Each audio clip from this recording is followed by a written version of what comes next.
With coaching, the impact is immediate. When you're following the energy in a coaching conversation, you know when the person really has an insight. You know when that person's impacted by what's going on in the conversation.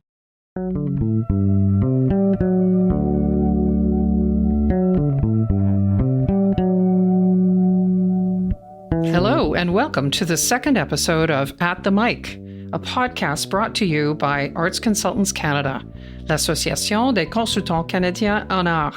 In this edition of At the Mic, we bring you a conversation on the value of leadership coaching with guest Lucy White and moderator Jewell Goodwyn. Arts Consultants acknowledges the support of the Canada Council for the Arts for this podcast series. Nous remercions profondément le Conseil des Arts du Canada pour son soutien à cette série de balados. Lucy White is a certified coach and cultural executive with over 30 years' experience. She crashed her first Arts Consultants members meeting in 2013 when employed full-time as an executive director of the Professional Association of Canadian Theatres. Now, as a principal with the Osborne Group, Lucy serves as interim executive director for nonprofit organizations, amongst other projects. Recent cultural sector clients include Koffler Centre of the Arts, Norm Foster Theatre Festival, Gardiner Museum, Bay Symphony, and Orchestras Canada. Lucy's long-term interest in personal and professional development led her to study mindfulness practices, coactive coaching, and to become a certified positive intelligence coach. She offers mental fitness for nonprofit leaders as well as individual coaching. Based in London, Ontario, Jewell Goodwyn has worked in the arts sector for nearly 3 decades, most notably as a national leader in the artist-run centres community. During her over 20 years as president and founding executive director of artist-run centres and collectives of Ontario, she collaborated with fellow arts service organizations to form a provincial coalition to strengthen and increase public investment in the arts in Ontario. Since 2020, Jewell has served as an ArtsFest mentor for Business in the Arts and worked with over 30 arts administrators nationwide. She is committed to cultivating environments that are equitable, inclusive, and respectful. Her areas of expertise include organizational development, board governance, strategic planning, profile building, and network building. And now, here are Lucy White and Jewell Goodwyn.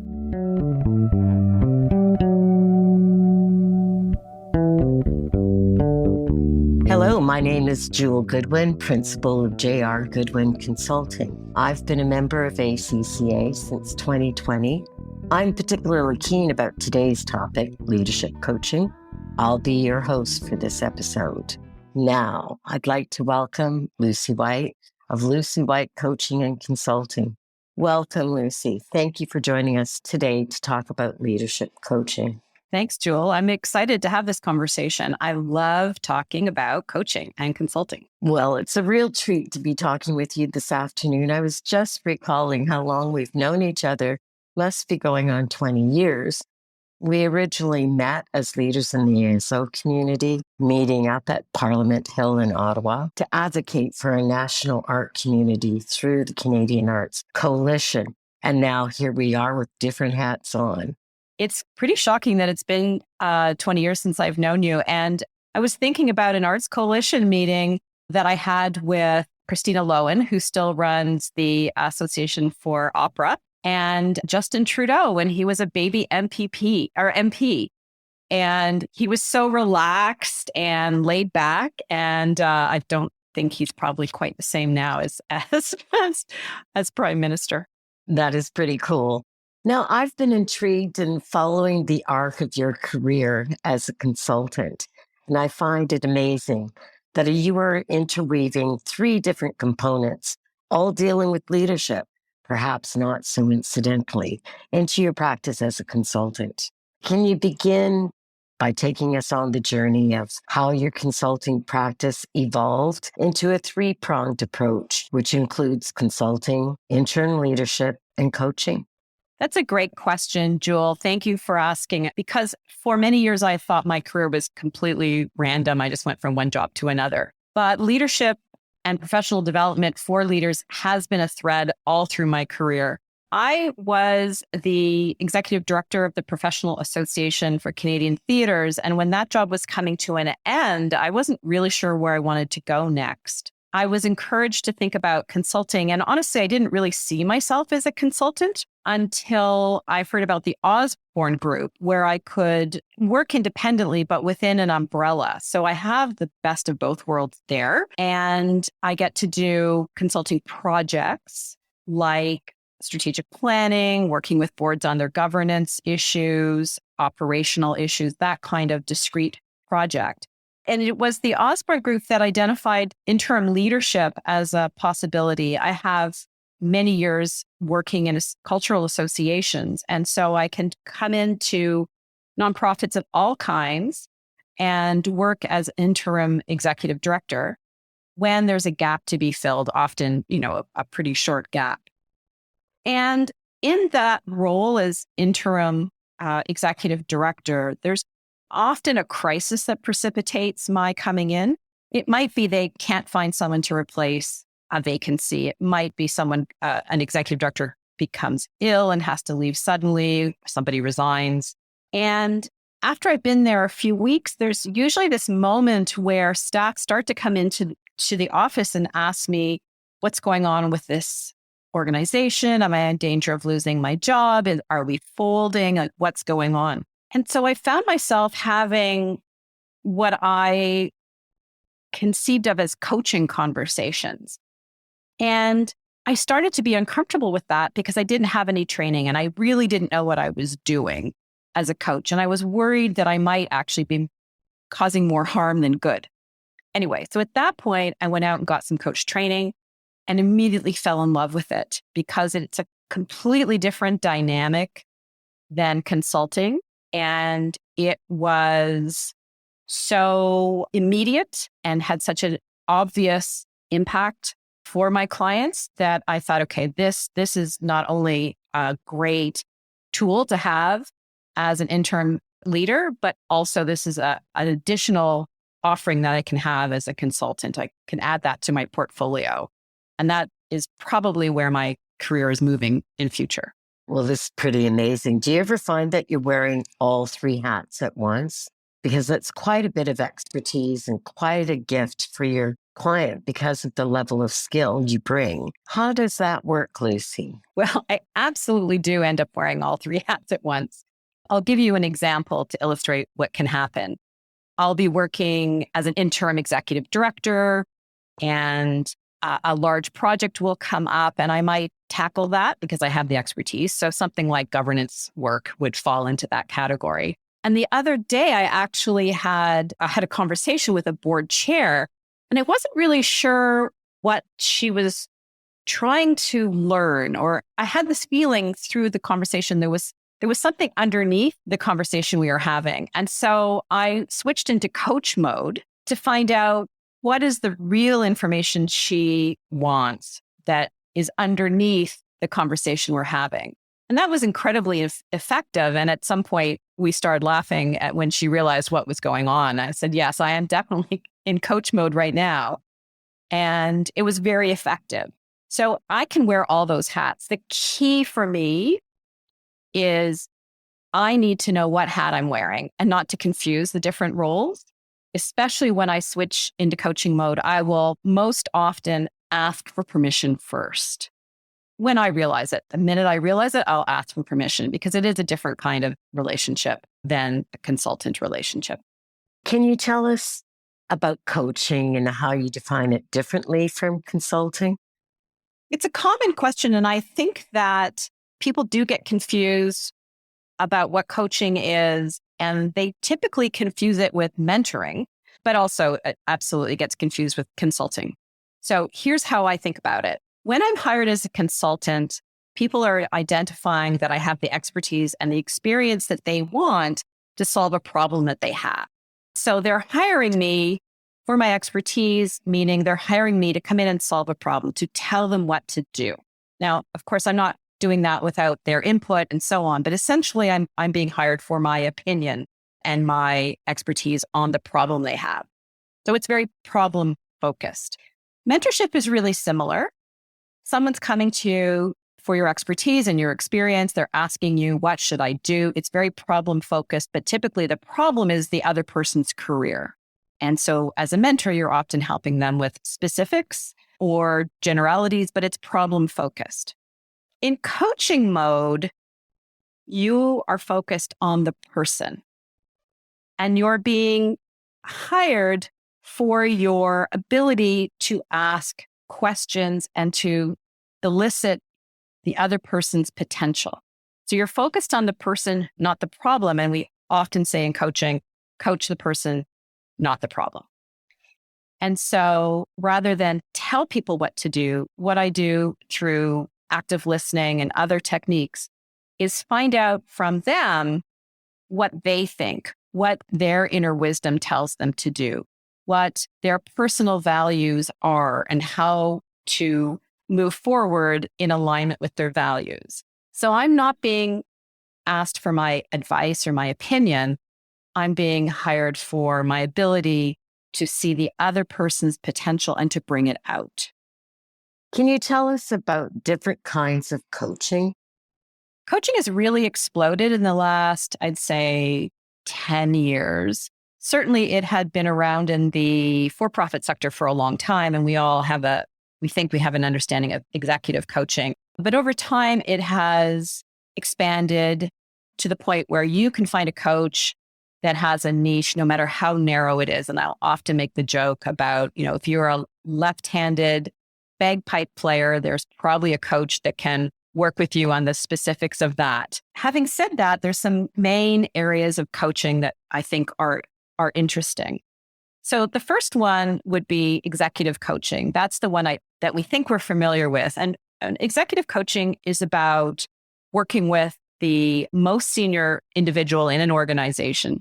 In doing that, you're still coaching, but you're very much focused on that individual, his or her performance, and whether their organization is performing at its best. So it's very focused on the objectives around the person's work as a CEO or CFO, vice president, whatever that level is.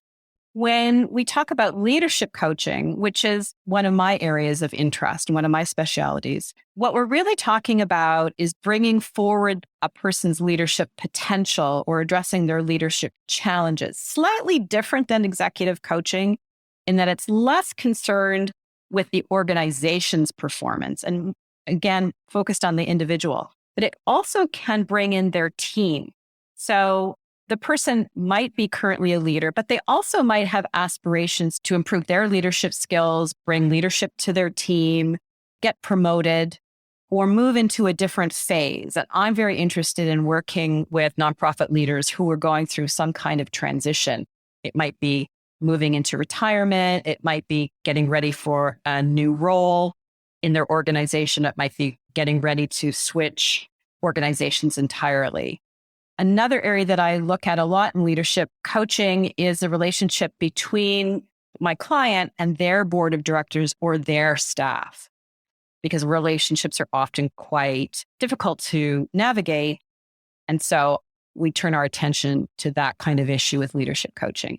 The other area that I work in is what I would characterize as whole person coaching. And I do have a whole person approach in all areas of my coaching. But let me talk a little bit about what whole person coaching is.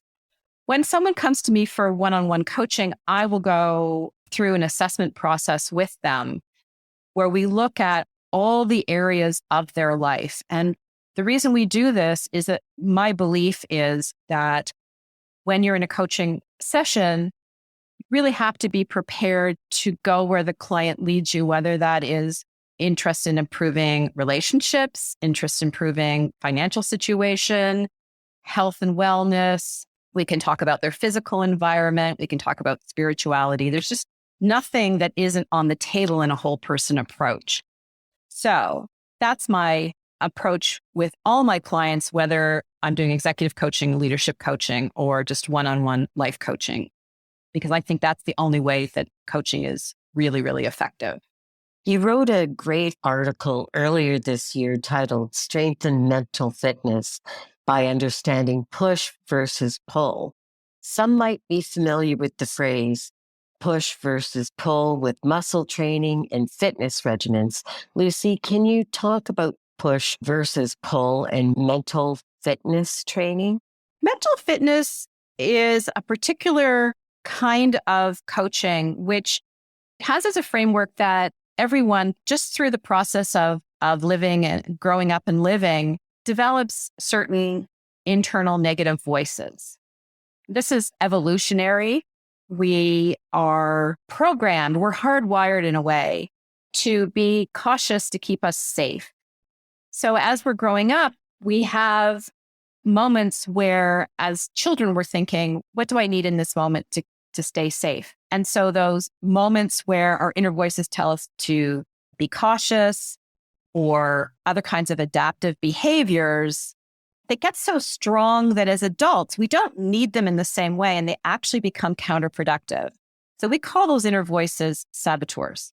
In the process of working through the mental fitness program, what we do is we literally work with our clients to rewire their brains. And this is neuroplasticity at its most simple. So I don't pretend to be a scientist, but my understanding is when we go through the process of strengthening our positive mindsets, and we have processes to do that, then those neural pathways actually start to shift so that the positive neural pathways become stronger and the negative neural pathways become weaker. This all sounds kind of crazy in the abstract, but let me give you an example. So I have a very strong avoider saboteur. What that means on a really practical level is if I have a big project coming up, I will often do anything I can to avoid sitting down and doing the project. My avoider saboteur will have me clean the kitchen, make meals. I will even iron or vacuum, two things that I really hate, to avoid having to confront the inner negative voice of, it's too hard, it will take too long, you're too stupid to do this, you don't have the knowledge, all those negative voices.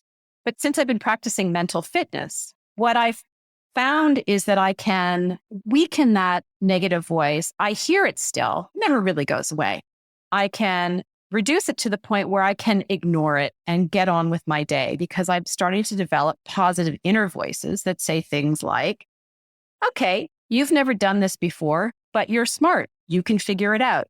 Or actually, if you sit down for 5 minutes, you're going to discover that you have lots of energy to complete this task. So we're moving our clients through the mental fitness program from that negative mindset to the positive mindset. It's about 6 weeks to make a difference because just like at the gym, and although I don't really know anything about fitness, I do know that you don't build those muscles on one trip to the gym. So people who say, I've tried those things, they never work, have probably not done them consistently for a 6-week period of time. Because if you go to the gym every day for 6 weeks, you are definitely going to be stronger and fitter at the end of that 6 weeks. You're not if you go once. So the mental fitness process is a commitment, but I have to say for me personally, it has completely changed my life. I wouldn't be on this podcast right now 2 years ago. I would have said, no, I can't do that. I'm not smart enough. Nobody cares what I think. And now I know that I actually have expertise and something interesting to talk about. And so here I am. So I really think it works and I'm a big fan. Could you expound on the push versus pull in that training? Yes, I get so excited about mental fitness. I forgot the original question. Okay, so thank you for reading that article. That seems to be a very popular article because most of us have a sense of the difference between when we're being pushed to do something and when we're in flow, where things are easy. And we talk about that as pull. And let me tell you how they're different. And I'll use an example. So one of the saboteurs that's very common in leaders is the hyperachiever saboteur. And the hyperachiever saboteur is that voice that says, you're nobody if you don't have a degree. You are nobody if you don't have an MA. You are nobody if you don't have a PhD. And you can see where I'm going with this, which is that saboteur is never satisfied. You have to do more. You have to have more credentials. You have to have more qualifications.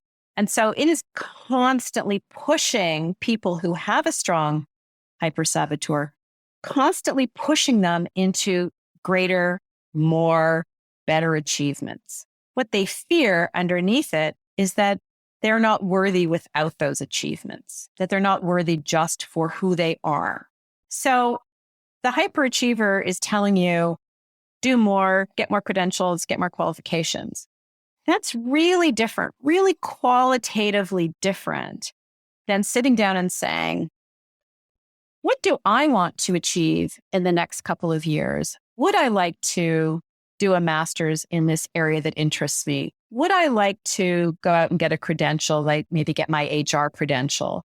Is it time for me to finally run that marathon? And the reason it's pull rather than push is that you're being drawn to it because of a value or a wish, a desire that you have. And it feels different because you are being pulled by your internal motivation in a positive, easeful way, which isn't to say that, if you do something from that perspective, it's going to be super simple, super easy. It's more of a sense of an easeful approach to something that you want to achieve. So when we're looking at push versus pull, really simply, are we being pushed from fear-based motivation? Are we being pulled by desire-based, value-based motivation? So that, in a nutshell, is the difference between push versus pull. So your saboteurs push you, and that inner wisdom, values-based, and for shorthand, we call those sage, that is sage wisdom, is the one that pulls you with ease and flow towards the life that you want to have. I love that, Lucy. Now, I've been interested in pursuing some training to become a coach, as a lot of consultants listening in today might be too. Are there some good resources you'd recommend? When you're thinking about getting coach training, the place to start is what kind of sector do I want to work in? What kind of approach do I want to take? And you can look at many, many different coaching schools. There's so many really great ones, and get a sense of, do I want to take a psychology-based approach? Do I want to take a mental wellness approach? Do I want to bring in some of my interests like fitness, or do I want to come at it from a point of view of the sector I worked in? And then once you've figured out, essentially what kind of approach you want, you can look for schools. And then the second thing to do is to go onto the International Coach Federation website and see if that's an accredited school, because that's your quality control to know whether this school is going to give you the kind of, in-depth training you need. Because like everything, you can go online and buy a coaching certification just by putting your money down. But to actually get training, the coach training I did was 104 hours, and that was just the beginning. And then if you want to go further, you can go down the credentialing path, which is, going to be dozens and dozens and dozens more hours. If you're just wondering whether to get your, can I use a coaching perspective in my work as a consultant or with a team? The book that I recommend the most often is called The Coaching Habit. It's by a fellow named Michael Bungay Stanier. We'll put this in the show notes so you can find the link. Michael, he's an Australian guy, but he lives here in Toronto where I am. He's super smart, very funny, quirky. He really knows his stuff, and his books are incredibly accessible. So I would recommend The Coaching Habit by Michael Bungay Stanier as the first step. And I have joked before that if you don't like Michael's book and it doesn't make sense to you, then you probably aren't going to be a coach, because it's really, from my perspective, really accessible. The other place to go is there are lots of free resources online, places like the International Coach Federation and organizations like that can give you background materials like what's the ROI on coaching, what are the coaching perspectives you might take. And Harvard Business Review talks a lot about coaching, and there's some really good resources there. So they're out there if you want them. I would just say, take a minute, make sure you're looking at a legitimate coach or a legitimate coaching organization before you just sign up. Thank you, Lucy. That's a wealth of resources to tap into. And I signed up on LinkedIn to follow Michael Bungay Stanier. So thank you very much. If someone is interested in working with you, Lucy, you've got a few training programs that are coming up in the new year. How do they get in touch? Thanks, Jewell. I appreciate you asking. So I offer one-on-one coaching. My specialty area is working with nonprofit leaders. And if you are interested in that, you can go to my website, www.lucywhite.ca. And I will tell you that my therapist came up with that marketing name. She said, "How do people know you?" And I said, "Just by my name." So that's what I went with. On there, you can sign up for my newsletter, which is infrequent. I don't get to write as often as I would like, so you won't get bombarded. You can find the link to my calendar and you can sign up for a free 30-minute conversation with me to ask your questions about coaching, see if we're a good fit. And there's also on my website information about the mental fitness program that I offer. There's a free webinar that'll come up in January. I haven't fixed the date yet. And the course will also start in January, probably towards the end. And it's an 8-week course. And there's pricing for people in the nonprofit sector. And I'm always available through my email address, lucy@lucywhite.ca. So if you want to talk to me directly, you can do that too. Jewell, I'd like to make a special offer to the listeners of this podcast. So in the show notes, we'll include the link to the Saboteur assessment. And once you've done that, if you want to take me up on the offer of a free debrief on the assessment, please get in touch with me through my website. That's great. That's a generous offer, Lucy. Thank you so much. This is my last question for today. What is it, Lucy, that you love most about the work you do? It's taken me a long time to understand the particular way in which I like to help and to be of service. And coaching allows me to do that in the most immediate way. Consulting is interesting, intellectually interesting. I meet lots of great people. I feel that I do high quality work for them. But when the consulting engagement is over, you don't really know whether your recommendations, your reports are ever going to be implemented. With coaching, the impact is immediate. When you're following the energy in a coaching conversation, you know when the person really has an insight. You know when that person's impacted by what's going on in the conversation. People will often say things like, "Wow, I never saw that before," or "I didn't realize that was true," or "I didn't realize that I had this crazy belief that was unexamined." You get that immediate feedback. And it's very, very rewarding to me to see how much coaching can help a person move into the kind of life they really want.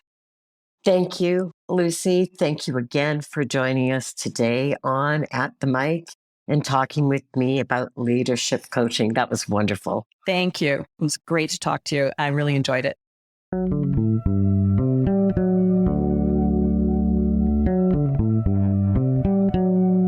And that wraps up our second edition of At the Mic, a podcast of Arts Consultants Canada. For information on Arts Consultants and our members, please check us out online at artsconsultants.ca. And to send us feedback or questions on anything you hear in this podcast series, please email us at podcast@artsconsultants.ca. And remember to check our show notes in this podcast for links mentioned during the program, as well as a transcript. Et notez bien que quelques épisodes seront en français et nous offrons accès à un service de traduction numérique de ne rien manquer. Thank you so much for joining us on At the Mic. Remember to subscribe to this podcast on Apple Podcasts, Google Podcasts, Spotify, or wherever you find your favorite podcasts. Until next time, and thanks for listening. À la prochaine!